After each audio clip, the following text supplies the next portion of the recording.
दोस्तों, अपरा एकादशी के दिन भगवान विष्णु का पूरे विधि विधान से पूजन करने के साथ ही पद्म पुराण में वर्णित इस कथा का पाठ करना बेहद जरूरी होता है। तो चलिए आज हम पद्म पुराण में वर्णित इस कथा को सुनते हैं। दोस्तों, जब युधिष्ठिर कहने लगे भगवान श्री कृष्ण से कि हे भगवान, ज्येष्ठ कृष्ण एकादशी का क्या नाम है तथा इसका महामत्त क्या है, सो कृपा करके कहिए। तब भगवान श्री कृष्ण कहने लगे कि हे राजन, यह एकादशी अश्ला और अपरा दो नामों से जानी जाती है। पुराणों के अनुसार ज्येष्ठ कृष्ण पक्ष की एकादशी अपरा एकादशी है, क्योंकि यह अपार धन देने वाली है। जो मनुष्य इस व्रत को करते हैं वे संसार में प्रसिद्ध हो जाते हैं। इस दिन भगवान तिग्रम की पूजा की जाती है। अपरा एकादशी के व्रत के प्रभाव से ब्रह्म हत्या, भूत योनि, दूसरे की निंदा आदि सब पाप दूर हो जाते हैं। इस व्रत के करने से पर स्त्री गमन, झूठी गवाही देना, झूठ बोलना, झूठे शास्त्र पढ़ना या बनाना, झूठा ज्योतिष बनना तथा झूठा वैद्य बनना आदि सबके पाप नष्ट हो जाते हैं। जो क्षत्रिय युद्ध से भाग जाएं वे नरकगामी होते हैं, परंतु अपरा एकादशी का व्रत करने से वे भी स्वर्ग को प्राप्त होते हैं।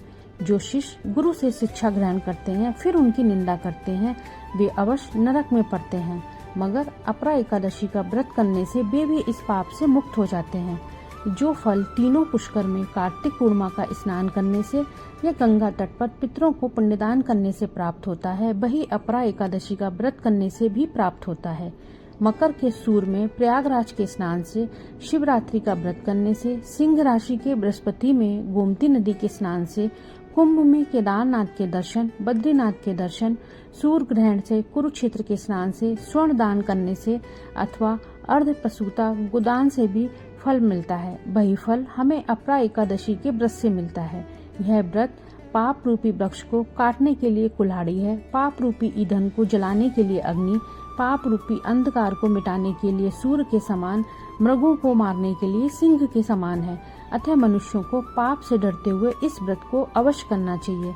अपरा एकादशी का व्रत तथा भगवान का पूजन करने से मनुष्य सब पापों से छूटकर विष्णु लोक को जाता है। दोस्तों, इसकी एक प्रचलित कथा के अनुसार प्राचीन काल में एक महीध्वज नाम के एक धर्मात्मा राजा थे। उनका छोटा भाई था ब्रजध्वज। वो बड़ा ही क्रूर, अधर्मी और अन्यायी था। वह अपने बड़े भाई से द्वेष रखता था।